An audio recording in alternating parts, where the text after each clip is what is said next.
Les citoyens du quartier Missira se sont réveillés ce mercredi avec 2 corps sans vie. Selon Elaz Adama Keita, chef du quartier, le premier corps qui a été retrouvé dans une cour auprès d'une mosquée a vomi du sang en pleine prière surrogatoire. Selon les informations qu'on a reçues, le jeune a vomi du sang pendant qu'il priait. Il a couru pour sortir de la mosquée, puis est allé dans une cour. C'est là où il est décédé et son corps a été retrouvé. C'est dans le secteur Missiran Koko que le deuxième corps a été retrouvé devant la cour d'Alpha Oumar Bari. Il explique. J'ai un jeune étudiant qui est chez moi ici. Il m'a dit que hier nuit, qu'il a entendu un bruit derrière notre cour, que ce matin, il a regardé, il a trouvé quelqu'un couché devant notre porte.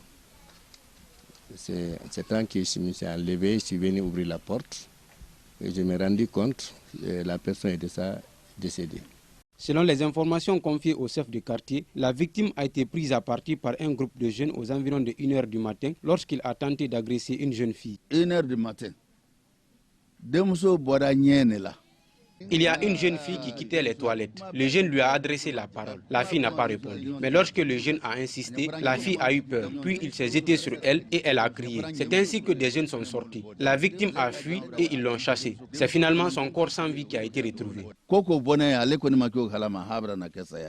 Présent sur les lieux, le conseiller communal du quartier auprès de la mairie de Kankan a exigé l'ouverture d'une enquête pour situer les responsabilités.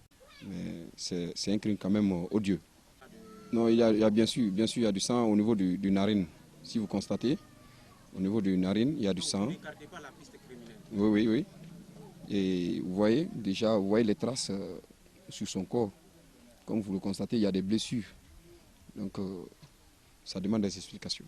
Et il faudrait que les enquêtes soient menées afin que les responsabilités soient situées, pour qu'un tel acte ne se reproduise plus. Aux dernières nouvelles, les services de sécurité ont arrêté 2 jeunes et la fille suspectée d'avoir battu à mort ce jeune dont l'identité n'est pas encore connue jusqu'au moment où nous quittions les lieux.